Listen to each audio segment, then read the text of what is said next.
Todd, thank you. Excited to have you here today.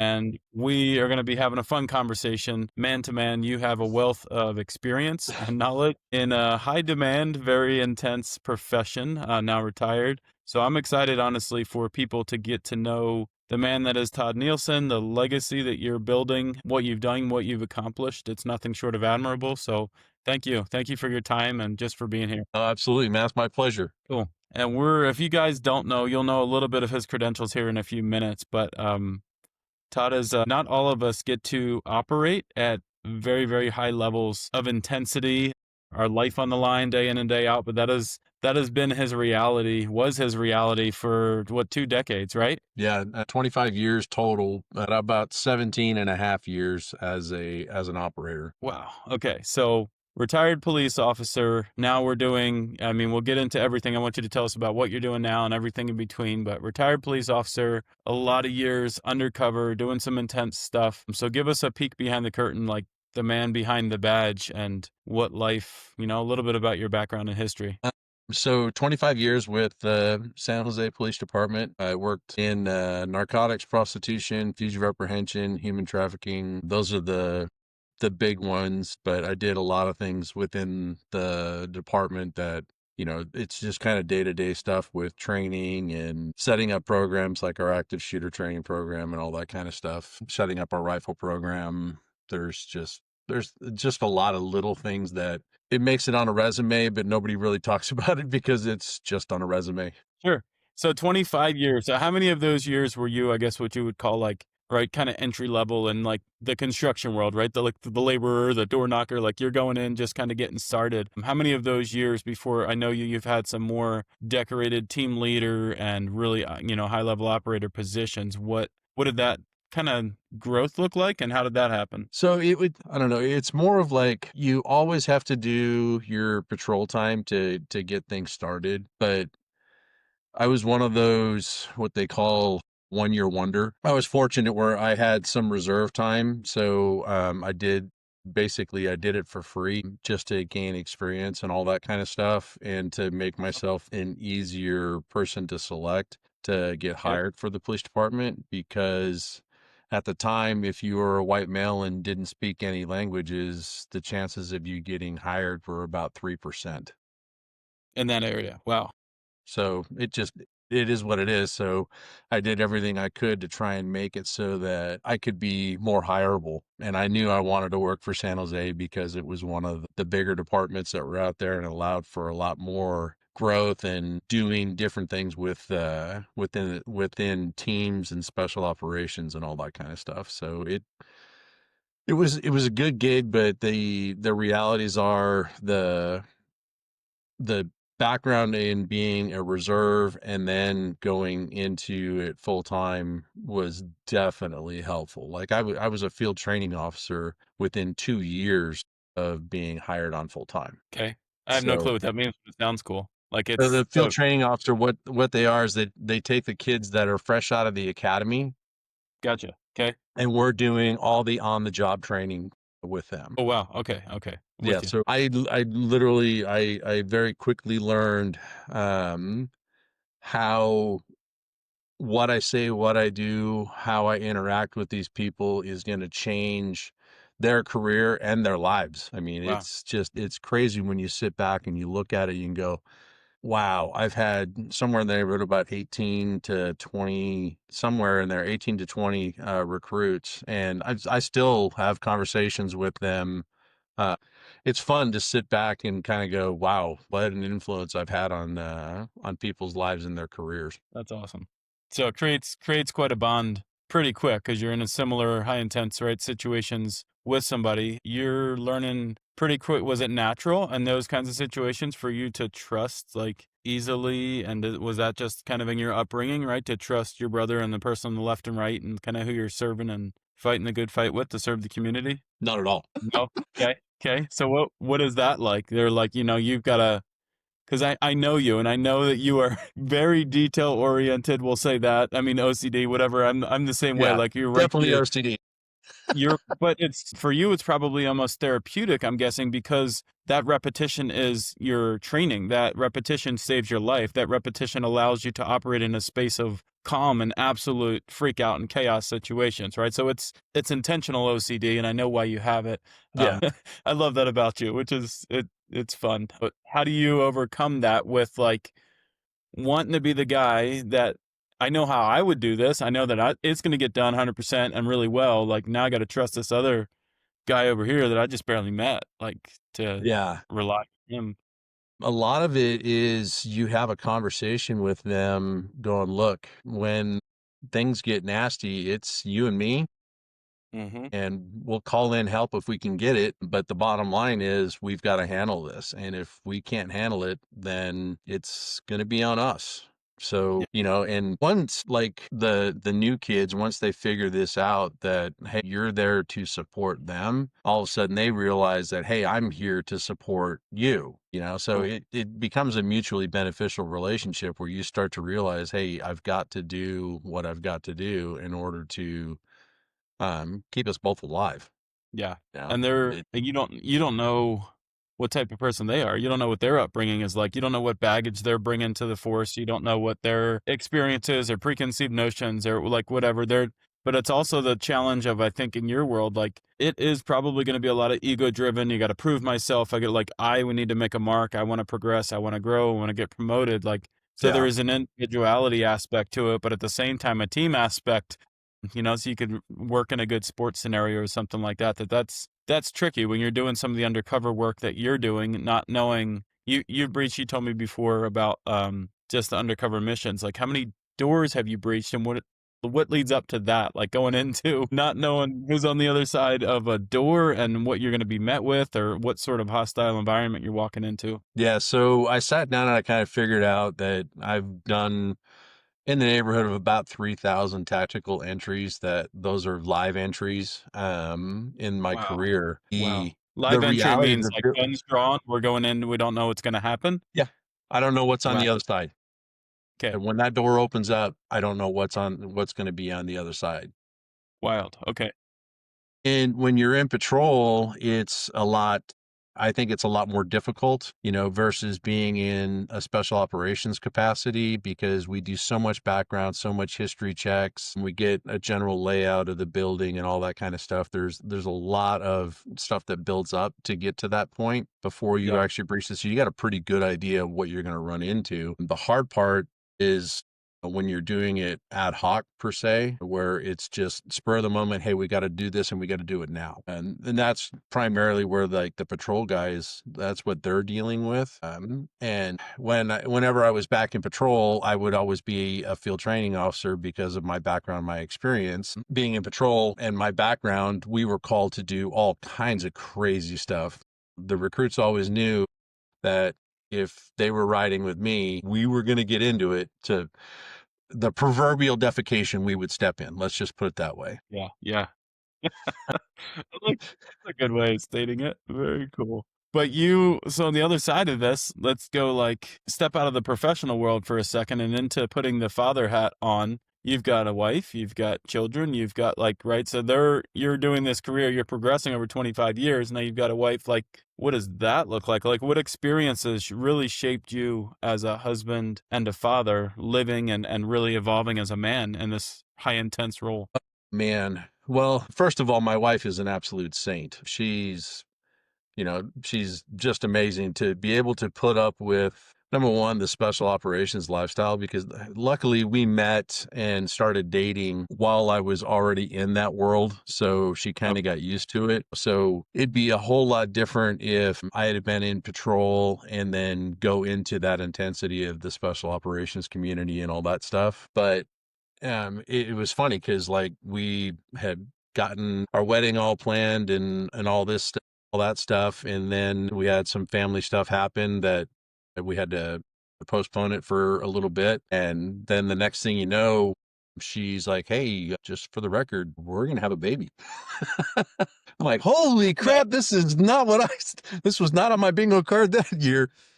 And the realities are 2 weeks, no, 2 months later, I got into a shooting and I just all of a sudden I'm like, my teammates are like, great, we got to sequester Todd because just what happens for the investigation and all that stuff. But somebody's got to call his pregnant fiance and tell him that something bad has happened. Todd's okay, but they've got to tell him that. Yeah. Yeah. So luckily one of my best friends and happened to be my roommate at the time was on the op too. So it was real easy for him to track down her phone number and, make that phone call and all that stuff. That was just one of those things where, you know, my wife and I always joked about it. If she heard from me, I'm good. If she's hearing from one of my friends, something bad happened. Mm, mm, So, the sorry. realities of that are just how does this all wash out, and her ability to just put up with all the craziness of what we were doing. We had an incident where one of our officers was killed, and they had a little friend group on Facebook.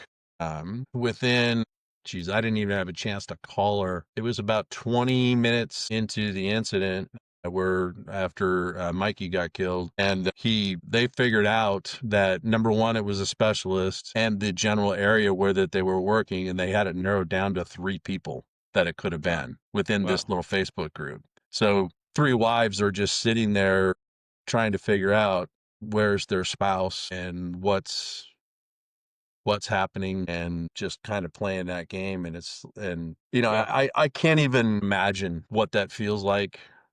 She could sit there and tell me, but it's that was just a regular deal for her. It's like, okay, just if I don't get a phone call, he's good.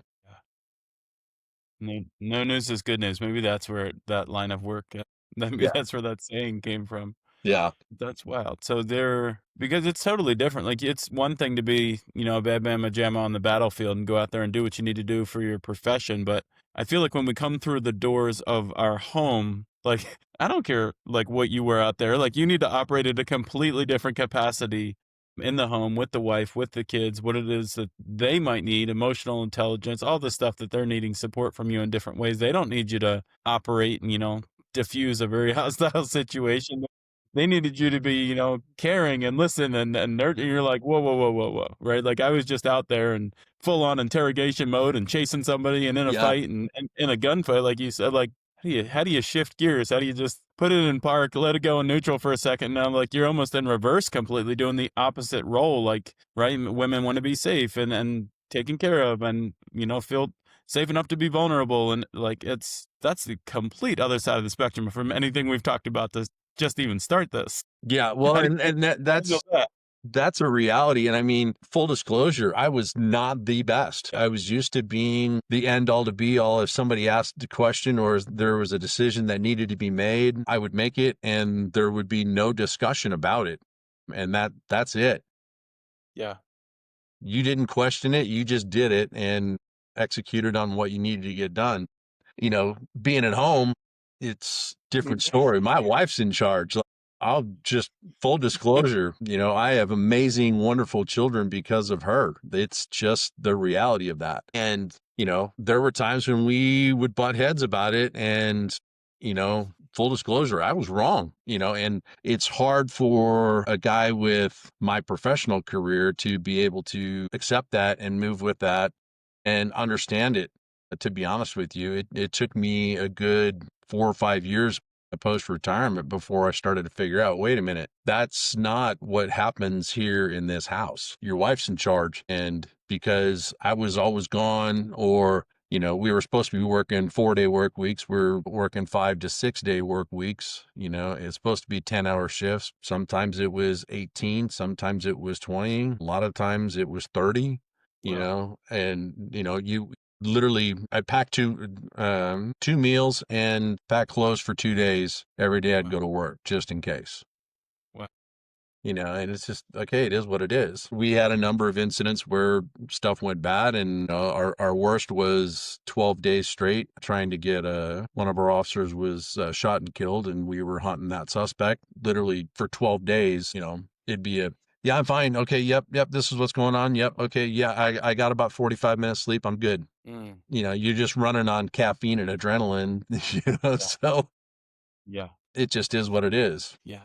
Intense, man. I'm trying to I know the man you are now. We've known each other for a handful of years now, and Yeah. it's been awesome to know you. That I have such an appreciation and respect for what you did, what our current servicemen out there are doing, the scars and everything else that you walk away with, that I know you and I have had deeper conversations about. But there's help guys understand that are still in it, that are still maybe growing and climbing the ranks in this. What do you wish you would have known sooner? You talk about maybe the wife humbling you a little bit and helping out. So having a great partner is seems like a key part of this. You know, with a wife, partner on the force, that all matters. What do you wish you would have been able to tell the younger Todd as he's growing and climbing? Or is that just not, are you not able to separate those two? Like, do you have to operate at that level until you retire? Like, is that just kind of the ask for that world? You need to be able to operate at that level and trust that everything at home is where it's supposed to be.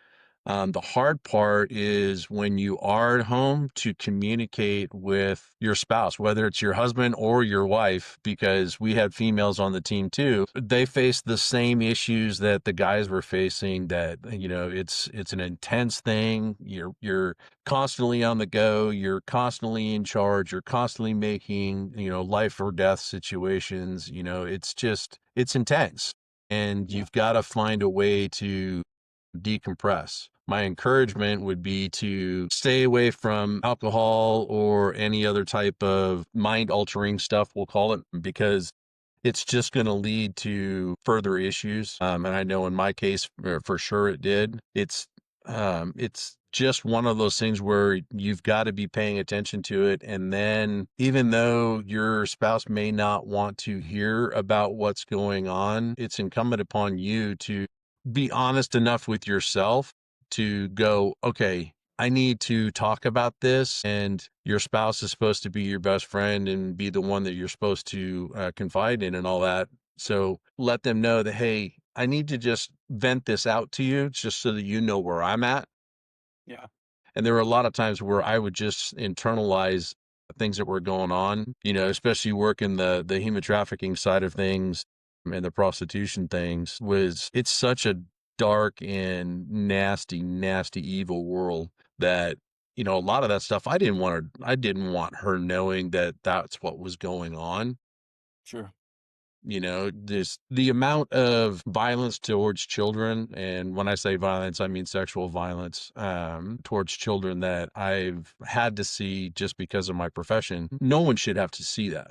Yeah. Um, and that's part of the reason why I fight so hard to get people prepared that are doing that type of job now. It's like, hey, look, you've got to have your outlet, and your family support and your support network is a major, major piece of that. And if you don't build that up, it's going to take its toll. So talk to somebody, right? Don't let just the vices or substances numb it, right? Or temporarily placate Yeah. it, but it's talk to somebody. It sounds so simple to say, but in the moment when you're feeling the feelings and you're Yeah. moving through the stuff, like it is a big, brave, bold step for a man. It is the bravest thing I think he can do. Men's mental health is not talked about enough, but it is the bravest thing in that moment that you can do is have the courage to speak out and speak up. And it may there's trained professionals out there because I understand and hear what you're saying. Like there's some things that you don't want to create and insert a new trauma in your wife's life. You already lived through it and are trying to process. You don't want to insert a trauma in her life that she's got to go see a therapist or talk to somebody about, right? So you've got, I'm sure there's avenues and channels and appropriate professionals that are designed to help in all those situations. So yeah, it's worth the effort to seek those out. Thank you. That is amazing, Oh, amazing yeah. counsel. Well, and like just before I retired, I spent about 4 years, 1 day a week, some days two, depending on what was going on, just talking with a counselor just to make sure that I wrap my head around what's real and what's not. Because there was a point in my life where there was not a good person in the world as far as I was concerned. I mean, but and the sad part is, even clergy, I wouldn't trust them because we were arresting clergy that were doing the things that we were investigating. So it's just like, really? Come on. Yeah. So you're seeing the evil. How did that shape your view of the world? Seeing the evil, the few and far between good, and then whatever else falls in this big gray area, like, how does that shape your perspective of humanity? You have a very, very negative outlook on things. Do you still? There's times when I'll question like, okay, you said something or your body language says something that makes me go, no, Mm, you no. And there's been a number of times where it's like I'll just sever a relationship with people because of simple body language when they're talking about stuff, especially when I'm meeting new people. It's yeah, like, no, there's something about that person that I don't trust or I don't like, and you learn to rely on those instincts a lot, especially doing what I was doing to be to just kind of keep your own self safe, you know. mhm, And then once I started to have a family and everything else, it became even more intensified where it's like, no, I don't want to expose my family to that. No. So you know, my wife would sit there and go, "Well, this person's such a great person." No, there was a look, there was a way that they moved their body, they did this, and it's really hard to articulate what it is. But when I was in those situations all the time and talking to those types of people and doing our investigations and all that stuff, you'd start to go, "Okay, this is the common thing that they keep doing." And then when you start to see that in your personal life, you start to go, nope, we're not going to be hanging around that person. yeah, yeah, and that's great. So calling out just a heightened level of awareness that you had through your profession, but that's a lot of times, I'm sure, if you're gonna go into a hand-to-hand combat with somebody or you're getting into a gunfight with somebody, there's a series of life decisions that that other person made to that point to get them to that situation, right? So Yeah. you're being aware of what it is that you're noticing, behaviors and traits and habits and things that are probably going to take certain people, certain tendencies to a certain path. And you're like, yep, that's Yeah. not worth the risk, right? Yep. 100%. That's helpful. That's super helpful. Well, I know your body took a beating too over the years, so I'd love to shift gears. That was heavy. It's hard, and it's important to spend a little time there because I think that that is it should not go unnoticed, the toll that it took on you mentally, emotionally. But I'd love to shift to physically and talk a little bit about what you've done since retirement, you know, kind of leading up to retirement while you were on the force. Like, what did you do to take care of your health? What does that look like? 'Cause if you're not physically well, you can't perform this job at the level it needs. Yeah. Okay. So one of the biggest things is I literally quit drinking cold turkey. Okay. November 25th, 2016. That was it. I'm Awesome. not drinking anymore. And at one point in time, I was up to a gallon of Jack Daniels a week. So I just quit cold turkey and said no more. And it's funny because I speak now at rehab centers and youth groups and all that stuff where I specifically talk about drinking and addiction and all those types of things and how it can happen to anybody because it's not supposed to happen to police officers and everything else. But here's a reality. Doing the things that I did, drinking was one of those major things. We were encouraged when we're doing undercover stuff to drink so that we would fit in. We were encouraged to drink when we're doing drug deals. We were encouraged when we're talking to the pedophiles and everything else to get them to come out to us to drink and all that stuff. So it was one of those things that it just became normal and commonplace. And then after we do an operation, you know, if we were done for the day, like, okay, let's go have a drink, you know, and that it was another way of bonding our team. And most of the people could handled it just fine. And I thought I was handling it just fine too, until I retired. And I'm like, I can't even get through a day without having a drink. There's Yeah. something wrong here. And then finally I said, that's it. We're done. Just going to quit. Good for you.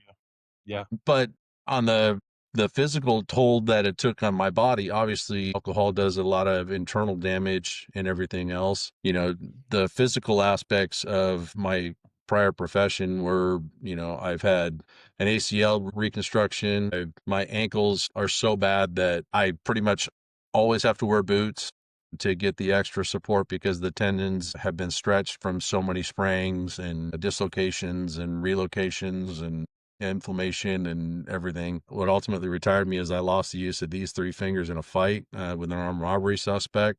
Um, I've been in car crashes, bike crashes, numerous fights that have hurt vertebrae in my back, my neck. So it just takes its toll.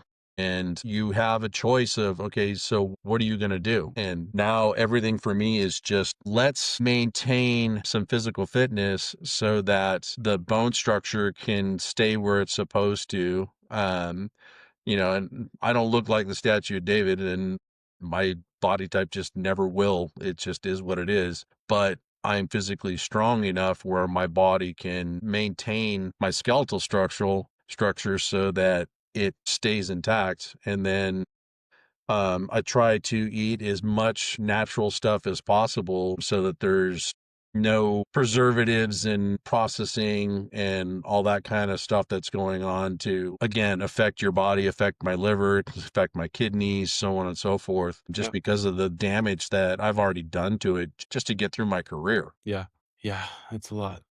Well, and it's A funny lot. because like I had a doc. I just had my third knee surgery about 3 months ago, and one of my physical therapists, he literally brought up a really valid point. He goes, "Look, you're the racehorse. All they're trying to do is fix you enough, get you back out in the field, and get you doing what you need to be doing, and they don't care about the long term." And I'm like, you know what? That is 100% right because with my ACL, it was okay. Let's get him up and moving. Let's get it fixed up, and now there's arthritis that's building up in there. I'm at a level 2, and it's only been 15 years post injury for that. Wow. So, it's going to be what it's going to be. I know Maybe I've got maybe we'll have arthritis you on a coming in my future future. call when I grow the network. I'll get some more guys that would do some other fun stuff, peptides and stem cells, and we'll get them help you Yeah. dial it in. You'd be a great candidate for some of that stuff, and then yeah, we'll get you on the other side and be like, hey, here's what can do. Oh, Some yeah, cool and stuff. the realities of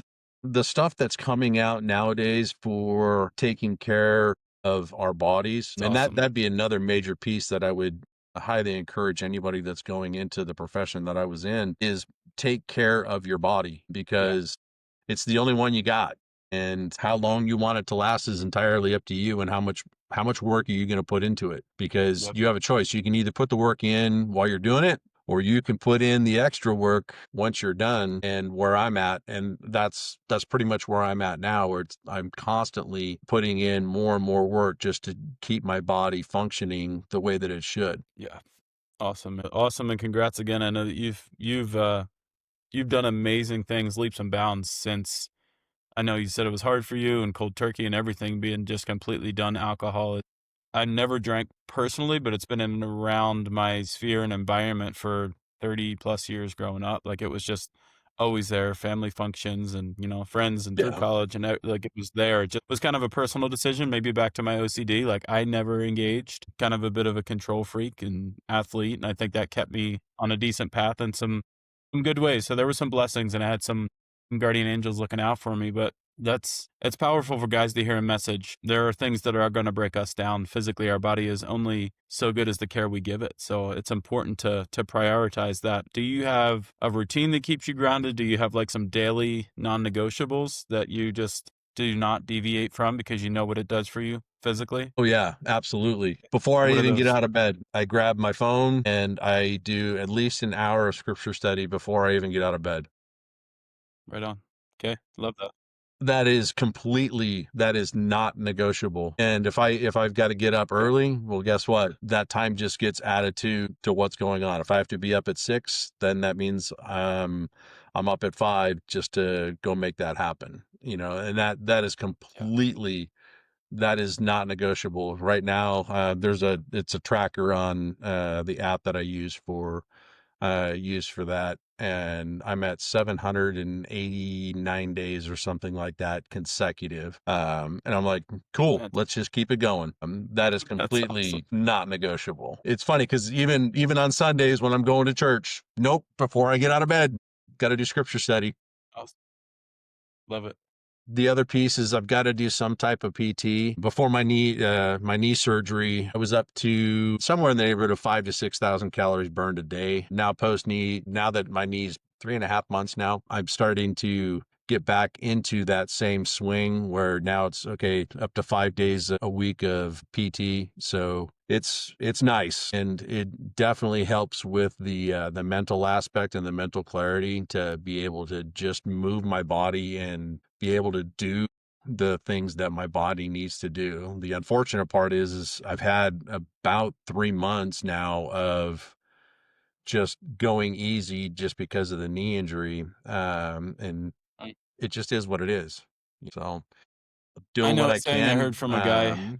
and go ahead. Oh, yeah, I know a saying I heard from a guy, he looked just like you. He said, "It doesn't matter where you start, you can walk around the block or anything else." So as you're rehabbing, maybe, yeah, think about those words from yourself, brother. It's all part of the journey. I've seen you crush a 90, 120-minute intense, CrossFit style functional workout. I have no doubt that you'll be back there sooner than later. I'm sure you Oh, may yeah. not be where you want to be right now, but it's all just a matter of time and consistency, which you put the work in. Oh, yeah. Well, and that was the hardest part because literally the first week after surgery, I was going freaking stir crazy, just, icing and elevation and doing just literally pushing your leg forward and bringing it back, pushing your leg forward and bringing it back. I'm like, really? I'm not even sweating. This is driving me crazy, And then it was like, okay, I can go walk up and down the driveway. Granted, my driveway's almost 200 feet. So it's got a slight incline in it. So it's nice. So I'm like, okay, here, all right, there's something that's challenging, and Yep. then the constant trying to keep it straight and doing all that. It's like, okay, every little day there's another, little bit of improvement. And that challenge is like, okay, here we go. All right, now overcame that challenge. What's the next one? What's the next one? What's the next one? What's the next one? So now it's like, okay, I might even go back to start swimming again just to, because I know I can get a really good cardio workout doing the swimming stuff and it's not going to affect my knee at all. So we'll see. We'll see what happens. I love So it, man. Switching it up, you're keeping moving. Do you have a book or a mentor that has really helped shape your path? I've had so many mentors and, a lot of them, nobody knows who they are because in their sphere they're amazing, amazing people, but in reality, in a world type sphere, there's not even known.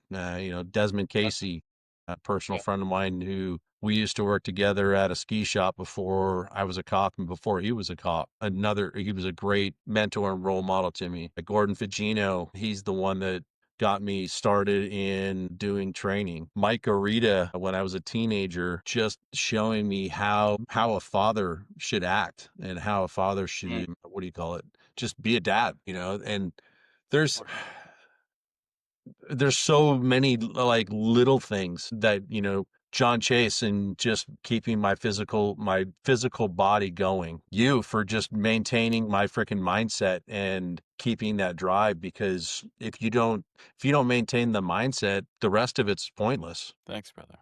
Church leaders, there's so many people within my immediate day to day. One of my best friends, Matt, just his ability to be kind to everyone around him, regardless of how irritating they are. It kills me because it's like, bro, stop being so nice. They're going to walk all over you. And he's like, no, they're not going to walk all over. And it's funny Yeah. because it's true. They don't walk all over him, but he is always nice to people. And, even when I have a hard time going, no, that guy's doing wrong things. He's making bad decisions. He's going to have to sink in their own life. Yeah. And I'll wash my hands of him and he'll go, no, we need to love them and support them. And I'm like, this is what I love about you, bro. But you're just driving me crazy. We all learn at different levels. Yeah, a lot of us as men are super, super stubborn in how we move through. I would not want to miss the opportunity for you to share some of the amazing work you're doing right now. Cause I know you mentioned speaking and stuff at rehab clinics and which is phenomenal.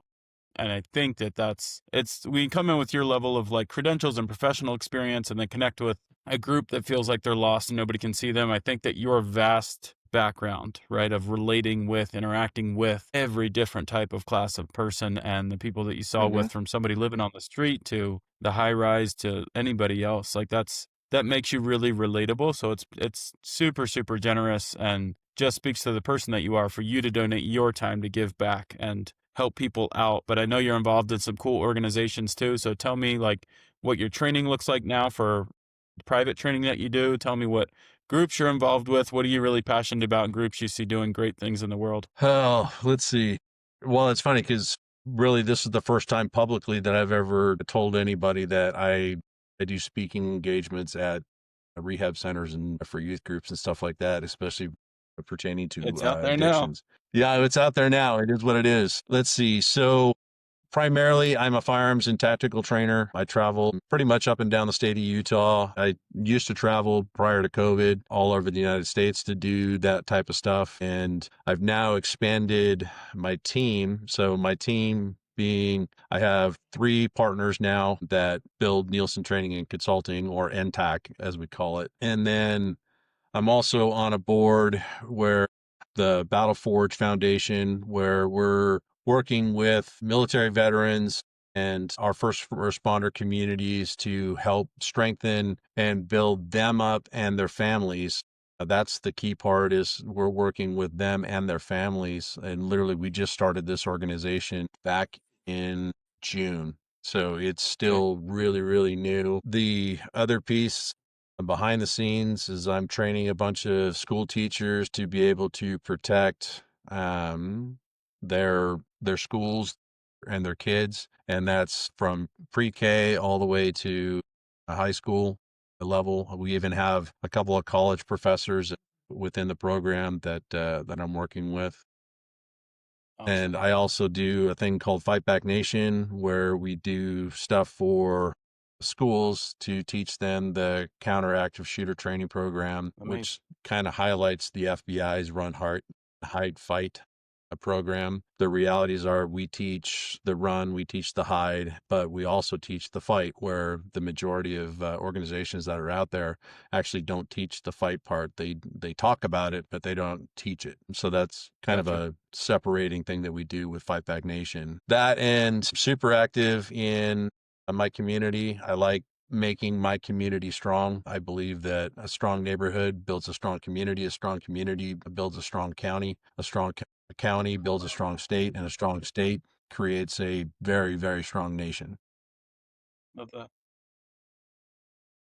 It's just, and it's funny because it's just one thing a day that you got to do to strengthen somebody, and Yep. that builds that community and strengthens everything else around it, because that effect can now multiply to more people. If you affect one, that one can affect two, that those two can affect 2 more. And it's crazy how fast it can multiply I with love all the that. stuff that's been going on with the Charlie Kirk homicide, Yeah. and his assassination and all that. It's really cool to see that community really starting to grow and strengthen, even though Yeah. we've lost a great mentor for a great number of people. It's really Is to those are some phenomenal ways to stay engaged in service, even though your time on the force is done. You found all these ways to give back. My brain was thinking like, when does Todd Nielsen sleep? Like, right, with all these different things you're doing and engaged in. But tell us the website, that if people locally here in Utah want to hear, like,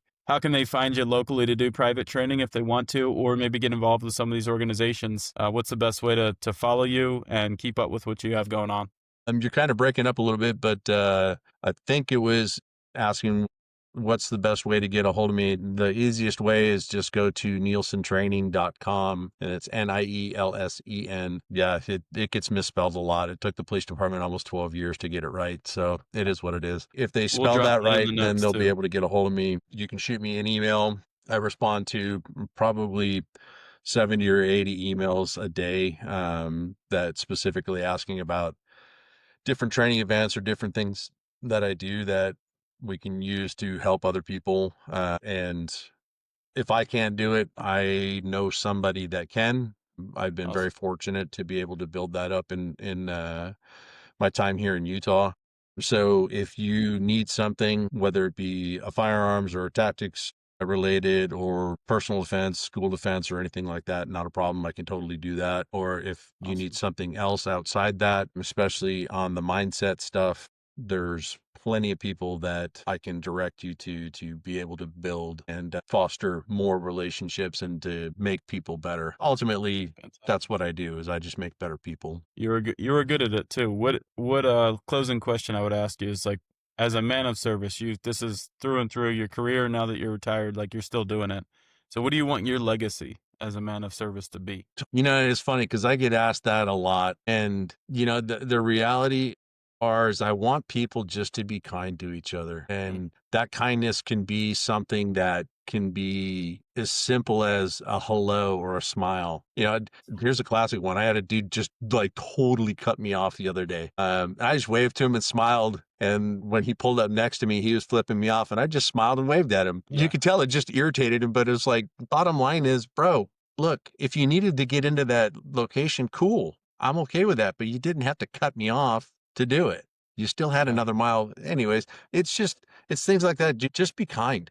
There's so many benefits of being kind to people. And if that's my legacy, that I encourage people to be kind to each other, cool. Then that's my Awesome. legacy. I love that. I love that. Encouraging kindness. That's a great place to wrap, man. Thank you so much Yeah. for your time and being here and the person that you are and the man that you encourage all of us to be and bring out of ourselves. Yeah, your example as a father and protector and all the great things you do in the community. I know we could talk for hours on all of those details because they're extensive and you're pretty fantastic at it. So Oh thank yeah. you. Thanks for being here and showing up. Absolutely.